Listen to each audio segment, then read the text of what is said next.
Hello students, welcome to our YouTube channel Mount Education. आज हम इस वीडियो के अंदर अपने हायर परचेज के कैलकुलेशन ऑफ इंटरेस्ट के टाइप 4 को समझेंगे। इससे पहले हम अपनी पिछली क्लासों में अपने 3 टाइप को देख चुके हैं और एक क्लास हमारी हायर परचेज के बेसिक पर भी हो चुकी है। तो हायर परचेज की चारों क्लासेस का लिंक जो है इस वीडियो के डिस्क्रिप्शन बॉक्स में आपको मैं दे दूँगा। आप वहाँ से जाके पहले उन क्लासेस को देख लीजिए, उसके बाद जाके इस क्लास को देखेंगे तो आपको ये क्लास अच्छे से समझ में आएगी। तो हम आज की अपनी इस क्लास को स्टार्ट करते हैं, जो कि हमारे कैलकुलेशन ऑफ इंटरेस्ट के टाइप 4 की। तो ये टाइप 4 क्या कहता है कि when cash price and installment are given but rate of interest is not given. मतलब इस टाइप 4 के अंदर क्या होगा, कैश प्राइस और इंस्टॉलमेंट दोनों दे रखा होगा लेकिन रेट ऑफ इंटरेस्ट नहीं दिया होगा।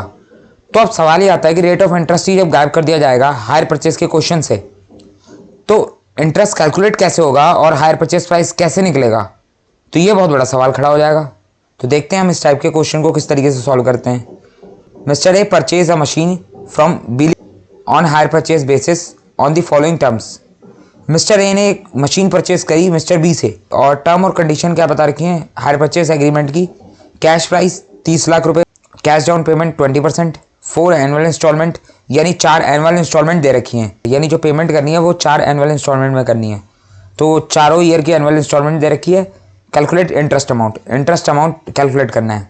अब देखो हायर परचेज के क्वेश्चन सॉल्व करने का सबसे पहला रूल, आप टेबल बनाओ। टेबल कैसे बनेगी, क्वेश्चन में जितनी इन्फॉर्मेशन गिवन है सबसे पहले उतनी इन्फॉर्मेशन टेबल के अंदर पुट कर लो, बाकी फिर सोचेंगे कि आगे क्या करना है। कैश प्राइस दे रखा है तो यहाँ पर आ जाएगा कैश प्राइस ₹30 लाख। उसके बाद क्या दे रखा है, डाउन पेमेंट कितनी है 20%। तो 20% किसका होगा, कैश प्राइस का ही होगा, सीधी बात है। तो लेस डाउन पेमेंट 20% होगी हमारी, तो आएगी 6 लाख रुपीज़। तो 30 लाख में से 6 लाख दे दिया, अब कितना बचा बैलेंस 24 लाख रुपीज़।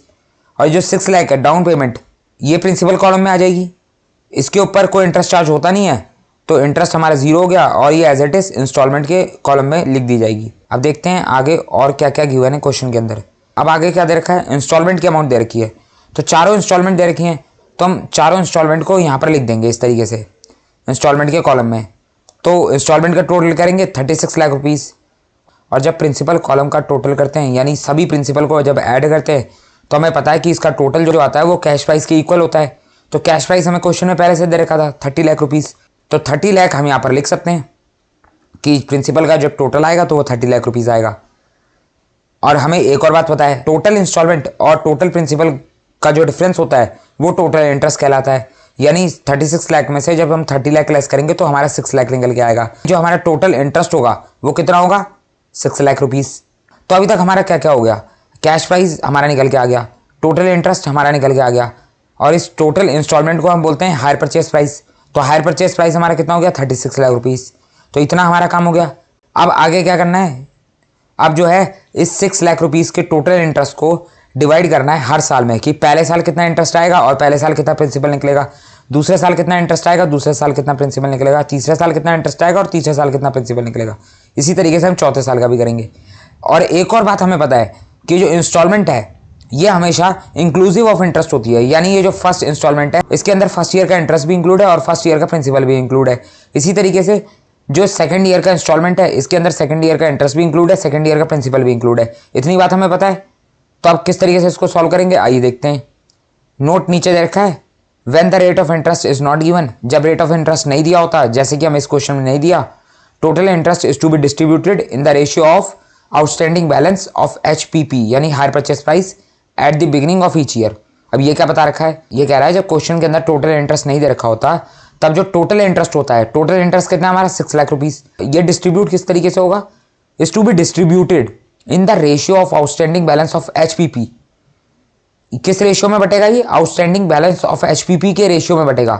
HPP का कौन सा outstanding balance, at the beginning of each year, हर साल के बिगिनिंग में जितना आउटस्टैंडिंग बैलेंस होगा HPP का उसके रेशियो में ये टोटल इंटरेस्ट डिवाइड होगा। तब आउटस्टैंडिंग बैलेंस ऑफ HPP कैसे निकालते हैं बिगिनिंग का, तो अब ये मैं आपको बताता हूँ। आपको इतना पता है टोटल हायर परचेज प्राइस कितना है 36 लाख रुपीज़। ध्यान से सुनते चलो। फर्स्ट ईयर आउटस्टैंडिंग बैलेंस, अभी आउटस्टैंडिंग बैलेंस का मतलब क्या होता है, आउटस्टैंडिंग बैलेंस का मतलब होता है जो पैसा आपने देना बाकी है। तो आउटस्टैंडिंग बैलेंस हम इसी को बोलते हैं। तो कह रहा है outstanding balance of HPP, HPP का आउटस्टैंडिंग बैलेंस, एचपीपी कितना है 36 लाख। तो 36 लाख रुपीस का कितना बैलेंस हमारा देना बाकी है। हम ध्यान से इस क्वेश्चन को देखते हैं। हमारी कार कितने की थी, 30 लाख रुपए की, लेकिन जब मिस्टर ए ने मिस्टर बी से कार परचेस करी थी हायर परचेस प्राइस पे, तो उसको 30 लाख की कार कितने की पड़ेगी, मिस्टर ए को 30 लाख की कार कितने की पड़ेगी, 36 लाख रुपए की। ये तो आपको पता है, क्योंकि मिस्टर बी जो है मिस्टर ए से लेट पेमेंट के नाम पर इंटरेस्ट भी वसूलेगा, यानी 6 लाख रुपए लेगा एक्स्ट्रा। 30 लाख प्लस 6 लाख 36 लाख रुपए लेगा। तो मिस्टर ए ने मिस्टर बी को टोटल पैसा कितना देना है, 36 लाख रुपीस, ना कि 30 लाख रुपए। तो जो टोटल पैसा देना है उसी को हम बोलते हैं हायर परचेस प्राइस। तो फाइनली कार ए को कितने की पड़ेगी, उसी अमाउंट को बोलते हैं हम हायर परचेस प्राइस। तो फाइनली कार ए को कितने की पड़ी, 36 लाख रुपए की। तो हमारा hire purchase price at the time of making of hire purchase agreement, तो जब हायर परचेस एग्रीमेंट बनता है उसी टाइम पर हाथों हाथ डाउन पेमेंट हो जाती है। तो ए जब कार को लेकर घर आया, यानी ए जब कार को लेकर आया तो उसने टोटल कितना पैसा देना था, उसे पता था, कैलकुलेशन वो करके आया था सारी, उसको पता था मुझे देना है फाइनली 36 लाख रुपए। तो 36 लाख में से वो कह रहा है मैंने 6 लाख रुपए तो डाउन पेमेंट का दे दिया, अब मेरे को कितना बैलेंस देना है, 30 लाख रुपए। ए का घर आने के बाद, कार लेकर घर आने के बाद उसके सर पे 30 लाख रुपए का कर्जा था। अब जो ये 30 लाख रुपए का कर्जा रह गया, 30 लाख रुपए मैं कैश प्राइस की बात नहीं कर रहा, 30 लाख रुपए मैं किसकी बात कर रहा हूँ, ध्यान से सुनो। ए ने बी को टोटल 36 लाख रुपए देने थे, 36 लाख में से 6 लाख रुपए वो देकर आ गया डाउन पेमेंट के नाम का। अब डाउन पेमेंट के नाम का 6 लाख रुपए देके आ गया।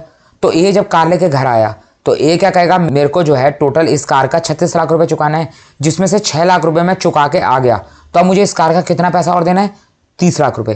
तो ए जब कार लेकर घर पे आ गया तो उस टाइम पर ईयर का बिगिनिंग चल रहा था, और जब ईयर का बिगिनिंग चल रहा था तो ए के सर पे कर्जा कितने का था, 30 लाख रुपए का। 6 लाख तो वो दिया है 36 में से। तो ये 30 लाख रुपए कैसे निकाला हमने कहा फर्स्ट ईयर का outstanding balance of hire purchase price. Hire purchase price क्या होता है, वो टोटल अमाउंट जिसकी हमें फाइनल पेमेंट करनी होती है।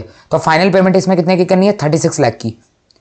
तो फर्स्ट ईयर पे आउटस्टैंडिंग बैलेंस ऑफ एचपीपी कितना रह गया, टोटल एचपीपी में से, यानी टोटल जितना पैसा देना था उसमें से डाउन पेमेंट की पेमेंट हो गई, उसमें से डाउन पेमेंट का पैसा चला गया।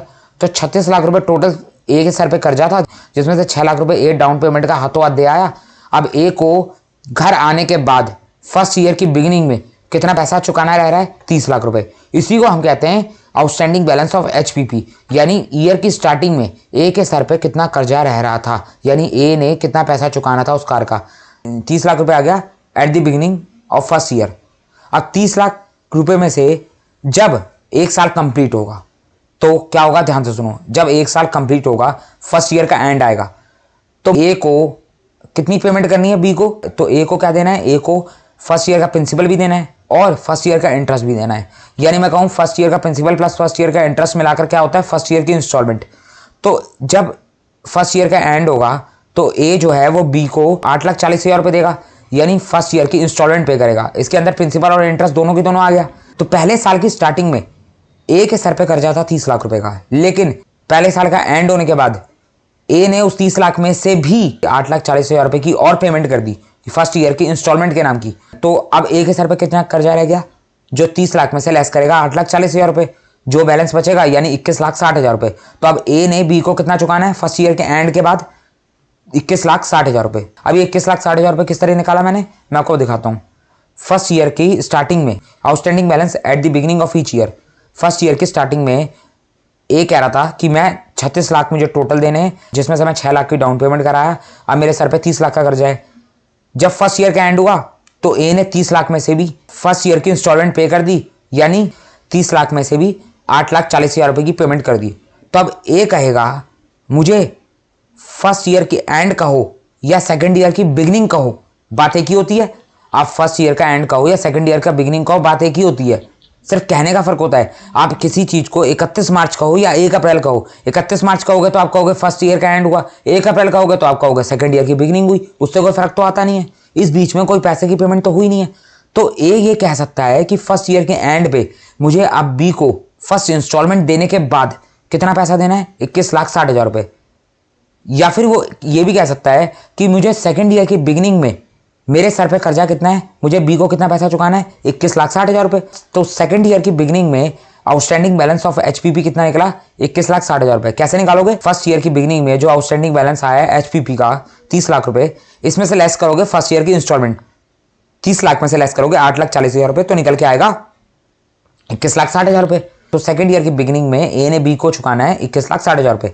अब बात आती है थर्ड ईयर की बिगिनिंग। अब थर्ड ईयर की बिगिनिंग कैसे निकलेगी? पहले आप सेकंड ईयर का एंड निकालो। आप सेकंड ईयर का एंड का हो या थर्ड ईयर की बिगिनिंग का हो, बात तो एक ही होती है। तो आप सेकंड ईयर के एंड पे चेक करोगे कि सेकंड ईयर की इंस्टॉलमेंट देने के बाद ए ने बी को कितना पैसा चुकाना रह रहा है। तो सेकंड ईयर की इंस्टॉलमेंट पे करवा देते हैं। तो 21,60,000 में से सेकंड ईयर की इंस्टॉलमेंट कितनी पे करनी है? 7,80,000 रुपए। ये पे कब होती है? सेकंड ईयर के एंड पे। सेकंड ईयर के एंड पे ए जो है बी को सेकंड ईयर का प्रिंसिपल प्लस सेकंड ईयर का इंटरेस्ट पे करेगा, और प्रिंसिपल और इंटरेस्ट को मिलाकर क्या बनती है? इंस्टॉलमेंट। तो फाइनली ए जो है बी को सेकंड ईयर के एंड पे कितना पे करेगा? 7,80,000 रुपए। तो जो सेकंड ईयर की स्टार्टिंग में ए ने बी को 21,60,000 रुपए देना था, सेकंड ईयर के एंड होने पर ए ने बी का 7,80,000 रुपए और चुका दिया। तो अब 21,60,000 में से हम 7,80,000 रुपए लेस करेंगे, यानी सेकंड ईयर के बिगिनिंग में जितना आउटस्टैंडिंग बैलेंस रह रहा था, सेकंड ईयर के बिगिनिंग में जितना आउटस्टैंडिंग बैलेंस रह रहा था एचपीपी का, उसमें से लेस करेंगे सेकंड ईयर की इंस्टॉलमेंट, तो निकल के आएगा 13,80,000 रुपए। तो हम ये कह सकते हैं कि सेकंड ईयर के एंड पे सेकंड ईयर की इंस्टॉलमेंट पे करने के बाद ए ने बी को कितना पैसा चुकाना है? ए ने बी को चुकाना है 13,80,000 रुपए। या फिर आप इसको ऐसा भी कह सकते हो कि ए ने बी को सेकंड ईयर के एंड पे 13,80,000 रुपए चुकाना है, या फिर ए ने बी को थर्ड ईयर की स्टार्टिंग में, थर्ड ईयर की बिगिनिंग में 13,80,000 रुपए चुकाना है। आप सेकंड ईयर का एंड का हो या थर्ड ईयर की बिगिनिंग का हो, उससे कोई फर्क नहीं पड़ता। तो थर्ड ईयर की बिगिनिंग पे ए ने बी को कितना पैसा देना है? 13,80,000 रुपए। कैसे निकला? 21,60,000 सेकंड ईयर की बिगिनिंग के आउटस्टैंडिंग बैलेंस ऑफ एचपीपी में से हमने लेस किया सेकंड ईयर का इंस्टॉलमेंट, तो निकल के आया थर्ड ईयर की बिगिनिंग का आउटस्टैंडिंग बैलेंस ऑफ एचपीपी, जो निकल के आया 13,80,000 रुपए। फिर बात आएगी फोर्थ ईयर के आउटस्टैंडिंग बैलेंस ऑफ एचपीपी कैसे निकालेंगे।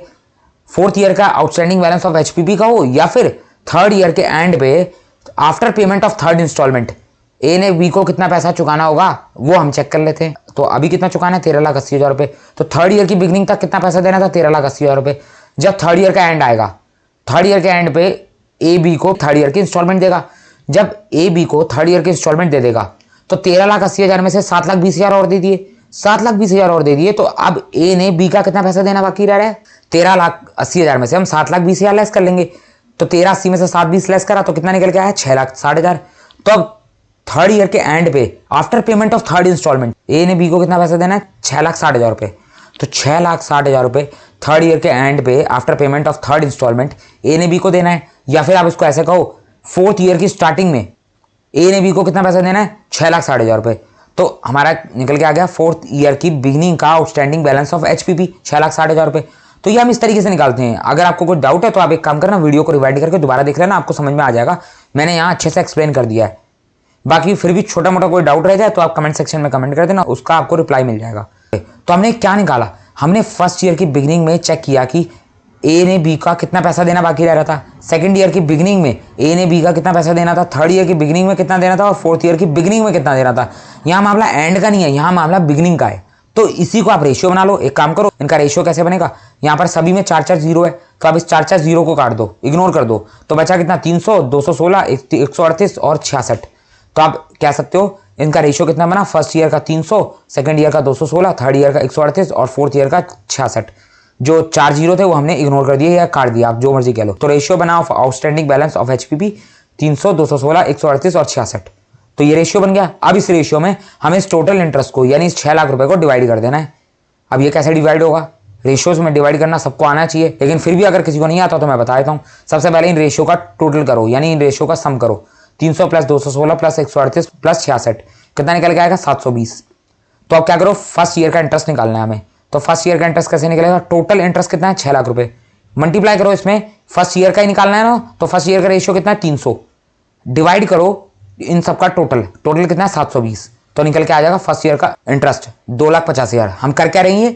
इस 6 लाख रुपए को इस रेशियो में डिवाइड कर रहे हैं। तो सेकंड ईयर का इंटरेस्ट कैसे निकलेगा? 6 लाख। सेकंड ईयर का रेशियो कितना है? 216। उसको डिवाइड करो इन सबके सम से 720। तो सेकंड ईयर का इंटरेस्ट निकल के आ जाएगा 1,80,000 रुपए। इस तरीके से सारे ईयर का इंटरेस्ट निकाल लो, इस 6 लाख को इस रेशियो में डिवाइड कर लो, तो फाइनली जो इनका सम करोगे तो 6 लाख रुपए ही निकल के आएगा, क्योंकि ये 6 लाख ही डिवाइड हुआ है। तो आपको पता चल गया फर्स्ट ईयर का इंटरेस्ट कितना है, सेकंड ईयर का इंटरेस्ट कितना है, थर्ड ईयर का, फोर्थ ईयर का इंटरेस्ट कितना है। इंटरेस्ट अमाउंट हमें पता चल गया तो हमारी तो बात ही खत्म हो गई, हमारा तो क्वेश्चन ही सॉल्व हो गया। अब भर लेते हैं अपने टेबल को। टेबल कैसे भरेंगे, मैंने आपके सामने टेबल भराई दे रखी है। इतना हमें पता था 30 - 6 24, यहाँ तक हमें मालूम था, ये भी पता था, ये भी पता था, ये भी पता था, यहाँ तक का मामला क्लियर था। हमें इंटरेस्ट पता चल गया। इंटरेस्ट कितना है हमारा फर्स्ट ईयर का 2,85,000 रुपये।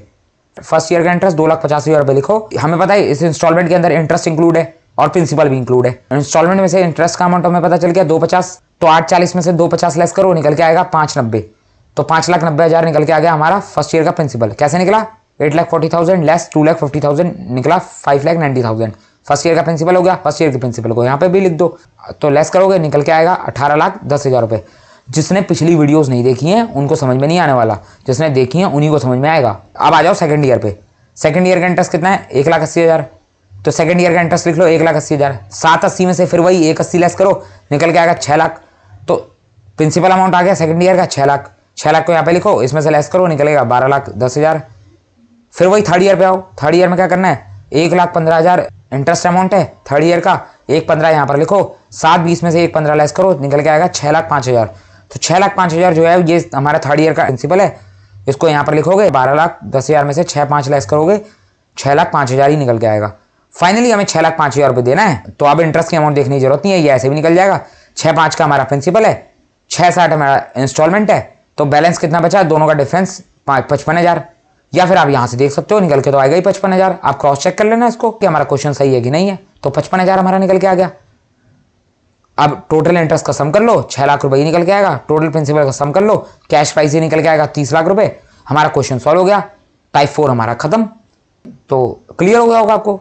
फिर भी कोई डाउट हो तो कमेंट सेक्शन में कमेंट कर देना, या फिर एक बार जो है पहले इस वीडियो को रिवाइंड करके देख लेना, दोबारा से देख लेना, अच्छे से समझ में आ जाएगा। अगला पार्ट करने से पहले आप सबसे पहले इस चैनल को सब्सक्राइब करो। तो आप चैनल को सब्सक्राइब नहीं करते, ये सबसे बड़ी शिकायत है। आप चैनल को सब्सक्राइब सबसे पहले करो, वीडियो को लाइक करो और इस वीडियो को ज़्यादा से ज़्यादा शेयर करो। सब्सक्राइब और लाइक तो आपको जरूरी करना है। सबसे पहली बात, आपको इस चैनल पे फाइनेंशियल अकाउंटिंग की क्लासेस मिलती रहती हैं और भी कई तरीके से हम आपको गाइड करते रहते हैं।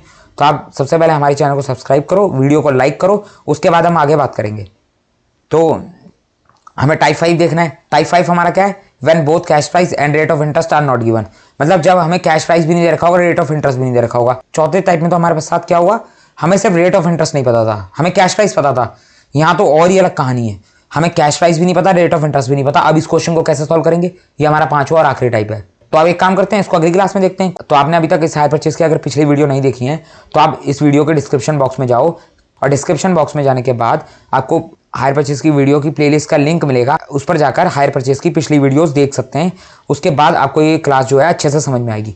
और नीचे डिस्क्रिप्शन बॉक्स में टेलीग्राम ग्रुप का लिंक दे रखा होगा, वहां पे जाकर उस ग्रुप को ज्वाइन कर लो। उसमें हम SOL के सभी कोर्सेज का स्टडी मटेरियल प्रोवाइड करवा रहे हैं एक सिस्टमेटिक फॉर्म में। आप उसको जाके ज्वाइन करो और अपनी पढ़ाई को कंटिन्यू करो, आपको उससे पढ़ने में काफी आसानी होगी। वहां पर एक सिस्टमेटिक फॉर्म में सभी स्टडी मटेरियल प्रोवाइड करवा रखे हैं। तो आपको 2-3 काम करने हैं। सबसे पहले आपको चैनल सब्सक्राइब करना है, वीडियो को लाइक करना है, इस वीडियो को शेयर करना है और टेलीग्राम ग्रुप को हमारे ज्वाइन करना है। आप इतना काम हमारे लिए करते जाओ, हम आपके लिए देखो कितनी तेजी से काम करते जाते हैं।